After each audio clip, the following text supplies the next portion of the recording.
From the KSL Broadcast House, this is Sunday Edition with Doug Wright. And good morning, and thank you so much for joining us on Sunday Edition. Over the last several days, the International Olympic Committee leaders have been weighing some key considerations on 2030 in the Winter Games. In a surprise announcement, the IOC says it will not have a final decision next year on which city will host the 2030 Winter Games. The leaders are looking at a number of factors, including climate change and existing facilities.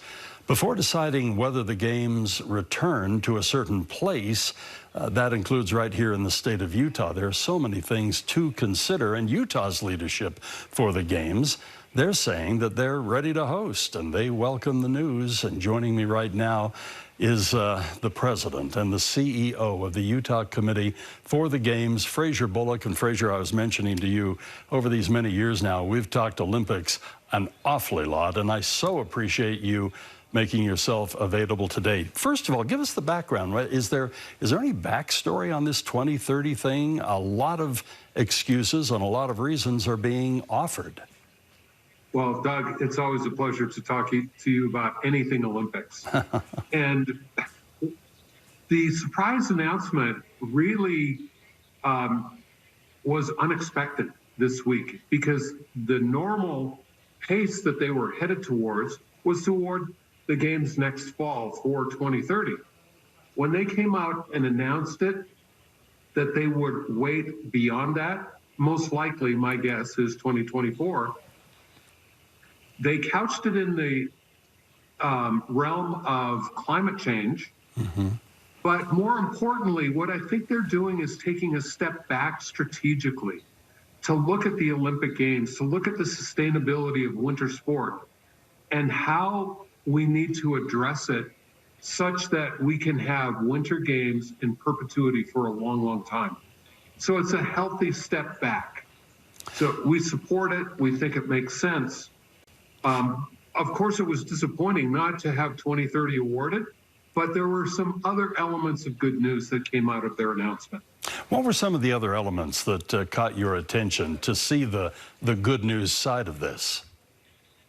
Well, the most important one for us, at least short term, is that they opened the door, and this is very significant, to the possibility of a dual award of the 2030 and 2034 Games at the same time. Once again, most likely, in my opinion, in 2024. And as we've said publicly several times, we would love to host either Games, but we have a slight preference to 2034 just because 2030 is more challenging given that it's back-to-back with the LA Summer Games in 28. So if we could have 2034, that would be great, but we don't want to have to wait till sometime like 2026 or 2027 to know. Right. Many of us we're just a little anxious to get in there and get started. So the prospect that we could be awarded the 2034 Games as early as 2024 is something very exciting to us. Let's talk about some of the reasons that are being given for this delay, which has its elements, as you've pointed out, of good news to it. Let's talk about climate change. How serious an issue is this? I was mentioning to you off the air that I was up skiing in Sun Valley about a year ago, and just great people up there, and I got to know a few folks, and they said, you know, in this day and age, we couldn't even host the Olympic Games. And they said, plus, if it wasn't for being able to have man-made snow, Sun Valley would be a whole different story nowadays. And they pointed to a lot of factors, but primarily climate change. How big a deal is climate change? It's very significant. There's many studies out there, and we've looked at them, that show that even today, there are hosts of past Winter Games that could no longer host Winter Games, even with snowmaking, because it doesn't get cold enough during the Olympic period to make snow. So we look at this as a fundamental issue that needs to be addressed, not only globally, but for winter sport. And when they look at the potential for future hosts, they have to say, are you protected in climate change, at least during this period. And fortunately, we are, but it is a very serious issue. We're glad they're looking at it, but it's going to require some changes to how things are done long-term in the future. There are some interesting conversations too, Fraser, that are happening on the outskirts of specific games. And one of them is something that you and I have discussed before. I've heard a lot of discussion about this. If there are some prime cities that seem to be ready, willing, and able to host the Olympics, should they become somewhat of a permanent host or within a very small number of rotating hosts? Is that a good idea? Is it likely to happen? Well, Doug, that's a fantastic question, because actually that was the second thing that was mentioned in this press conference by the IOC, is that for the first time they publicly talked about, a lot of us like you and I have speculated, wouldn't it make sense to have a handful of cities to rotate the Winter Games to that already have the facilities in place, that have the know-how and capability to do that? Yes, it makes sense. But now it's even more urgent because of climate change, because there are fewer and fewer cities that can host Winter Games long into the future. And so this is now under consideration, not short term. It's going to take several years for the IOC to do this. And this would be an exciting dialogue for our community. I don't know if that's the right thing to do or not long term, but I'm excited to enter into that dialogue, totally separate from hosting games in 2030 or 34. But the prospect of looking at this long term, does it make sense for our communities? It would be an exciting debate to have. Fraser, it's always such a pleasure to have you on the program. Thank you for your willingness to join us. I hope you and yours have a wonderful holiday season, and undoubtedly we'll be chatting again soon. Thank you so much, Doug. Thank you so much. Fraser Bullock with us here on Sunday Edition. Let's take a break, and we'll be right back with more of the program. Thank you for joining us this morning. Welcome back to Sunday Edition, and we keep looking back at what unfolded during the midterm elections here in the state of Utah. We appreciate the Utah County Clerk joining us, and Josh Daniels. Let's talk about that. That was the epicenter of several very prominent races. We have, the 4th Congressional District primarily and others, but we also had the Mike Lee factor down there, which is home turf for him in Utah County.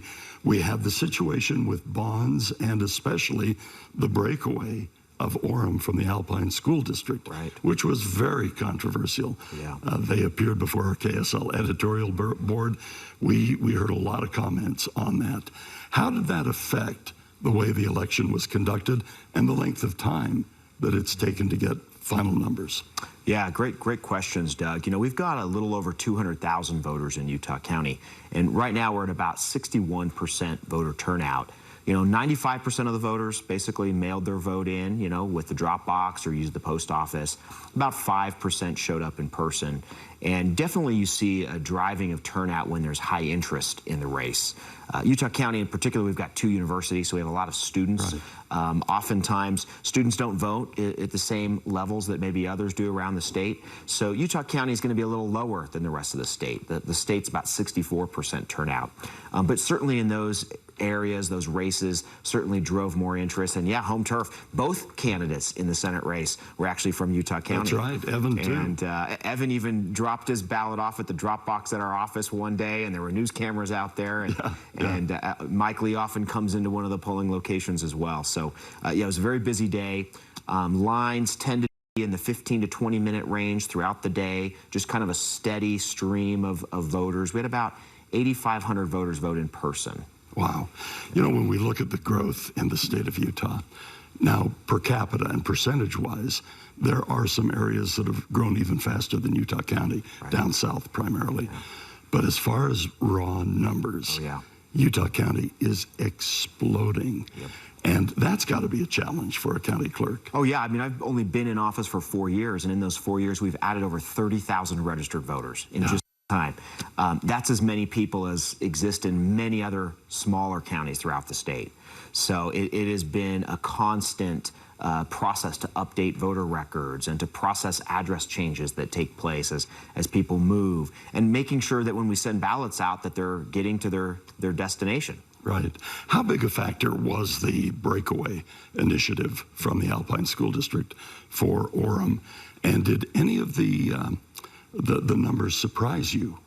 Yeah, I mean, I actually thought that race would have been much closer. I mean, it certainly was getting a lot of attention. There were very strong opinions on both sides. I kind of thought it would be probably a pretty close race. Ended up being more like a 70-30 outcome. Right. And so not as close as we were expecting. And, you know, in terms of turnout, Orem was slightly higher than the rest of the county, but not significantly. And part of that might be because there was a lot of students that live in Orem as well. Right. And turnout tends to be lower among student groups. But our Orem polling location was busy all day, largely because students would come in and vote provisionally. That's because they were updating their address, or maybe they're registering for the first time, which you can do at the polls on Election Day. I have to admit that because of the passion that I heard on a personal level from friends, editorial board conversations where groups would come in and make us aware of what was unfolding, I thought it would be closer. Yeah, certainly. Yet it's one of those things that you can never quite tell what the outcome will be based on simply the coverage or the discussion in social media. You know, people will often say, and pollsters will often say, the only poll that matters is the one on Election Day. Yeah. And that's when you count the votes. And of course, often we don't know the outcome until the very last vote is counted. There's a school board race in that Alpine School District where 2 incumbent board members, due to redistricting, were in the same district and had to run for the seat. Oh, wow. And that race is so close, it's being decided by potentially 11 voters. Isn't that incredible? Yep. And so we won't know until the last day. I used to always hear that, oh, my vote doesn't count. And I could point out races all over the place like that. Yep. What have you learned? You mentioned you've been in the office a relatively short period of time. But as far as the length it took to count and the lines and so on, any big changes coming for Utah County? You know, we've actually been studying the amount of time that takes to process ballots. And in fact, we did a study. We determined that for every 10,000 ballots we receive, mail ballots or drop box, it takes us 50 man-hours. Wow. And we've narrowed down which steps of the process take the longest and tried to determine what sorts of pieces of equipment we need so that we don't have any bottlenecks. You know, on election night, at the very end, when the polls close, we have people out ready to pick the ballots up from the drop boxes and bring them in. They come in at 9 p.m., and at 9 p.m., our office received over 30,000 ballots, which is 15% of the vote. Yeah. And so we calculated how long that would take us. We figured with what came in just the last 24 hours of Election Day, it would take about 3 to 4 business days to complete the process on all those ballots. So we're kind of looking, much like Maricopa County, where everyone had their eyes on Maricopa County and how long it was taking. It's similar everywhere else as well. And depending on whether you have a close race, it will depend on how much pressure you're getting from the public about those results. I asked Sherry Swenson, this is her last election after, I think she said 67, something like that, elections. But I asked her which is best or easiest for a clerk's office. And she ran me through the process, and I never really thought about it. The old system was all front-loaded. Right. What took so many man-hours and so many people to man the sites and different things like that. On this one, it's kind of backloaded, but she felt that there were actually less man-hours and less monies devoted than under the old system. Yeah. Do you find that to be the case? Yeah, in fact, we were looking at the cost per vote processed from an in-person perspective versus, you know, kind of by mail. And it was actually twice as expensive for those voters that voted in person in terms of the resources that are devoted and the poll workers that we hire. You know, we would measure everything. We try to time everything so that everything can be coordinated quite well. And we realized it takes 30 seconds of man hours, so to speak, to process one mail ballot that's been returned. And it takes about a minute for an in-person voter. And you know, definitely it's more efficient when we can process everything in-house, but we want to have all those options available for voters. And that's really important. I mean, you look at Iron County, they had some issues with ballots being delivered. They had to ramp up their capacity for Election Day voting. So having both of those options is important. But I agree with Sherry. It is a little more efficient and cost-effective to use the vote-by-mail system. Josh, thank you so much for sharing your insight. Doug. With us here on Silent. Great to be here. On Sunday Edition. I was thinking silent. Thank you for putting up with my voice as well. And we'll take a brief break and we'll come right back. Josh Daniels has been our guest. Former President Donald Trump says he's running again for the presidency of the United States of America. But following this year's midterm elections and the Republican performance, in some key states especially, many Republicans are trying to distance themselves and move on from the former President Donald Trump. That includes dozens of Utah elected officials who are encouraging Florida Governor Ron DeSantis to run for President of the United States in 2024.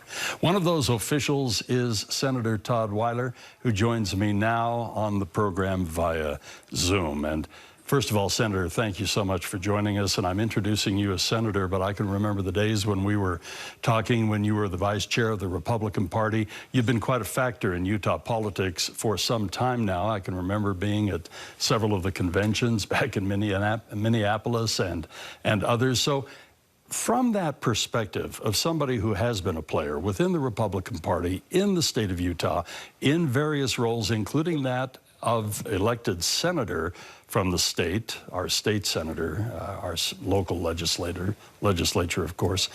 What are your thoughts on former president's announcement that he is going to run in 2024? Well, thanks, Doug. I've enjoyed our friendship over the years. So I'm not surprised, of course, that he announced. I would very much, I think, like to see our party move in a new direction in 2024. I think President Trump exceeded most people's, including my expectation, for what he was able to accomplish as president. I think he had some great accomplishments, and I want to honor him for those. But I think we're at a point in our country right now where we need to turn to new leadership and not try to maybe relitigate some of the events from the past, including January 6th and other events.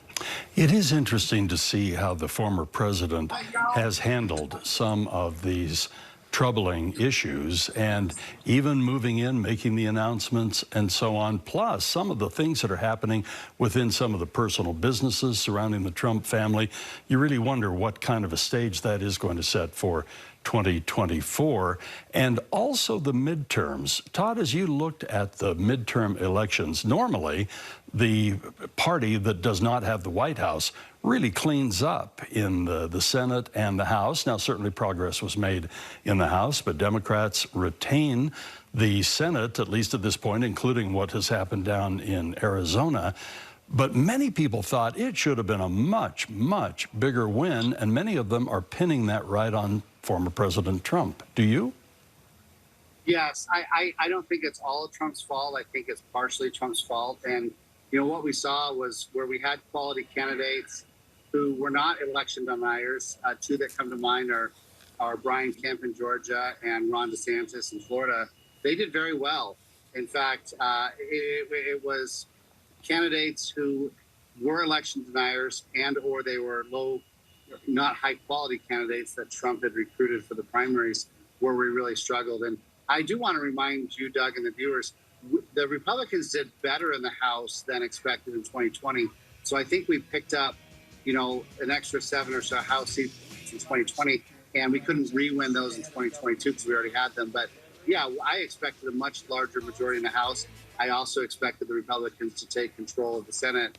And I absolutely blame Donald Trump for part of that loss. I think there were other factors like the quality of candidates and the lack of ability to, have a coherent message for the midterms, and as well as there were some, reactions to the Dobbs decision and the student loan forgiveness and other things. But yeah, Donald Trump was one of the big factors. It's interesting to me, Ron DeSantis has already received the stinging part of Donald Trump, as have many people even here in the state of Utah, including Senator Lee and others. It seems like a friendship with Donald Trump is a somewhat tentative thing. As you look forward to Ron DeSantis, what kind of odds do you put on that candidacy? Well, I think it's likely that he'll run, and I think it's growing increasingly likely that he'll get the nomination. I've been surprised at how quickly, really diehard Trump supporters that I know in Utah have kind of, come to admit, well, it's time for us to close that chapter and open a new chapter with someone like DeSantis. Now, I have fond feelings for Nikki Haley and Kristi Noem and others. I'm not just about DeSantis, but I do think that we have a lot of rising stars in the Republican Party, and we ought to start focusing on them as the future instead of focusing on the past. Senator, we only have about a minute left. You and I could discuss this all day long, but as we look at the situation in Utah for 2024, assuming that Mitt Romney would run again, what do you anticipate for him, especially in some of the Trump era back and forth we had there?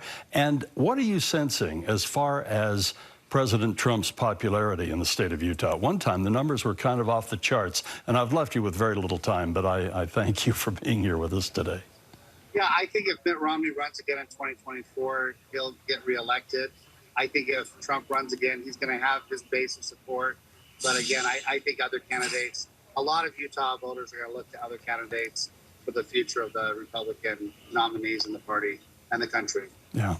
Senator Todd Weiler, thank you so much for taking time out of a little, very brief family vacation to join us. Give your family our very, very best for a happy holiday season, and thank you again for being here. Thank you. All right.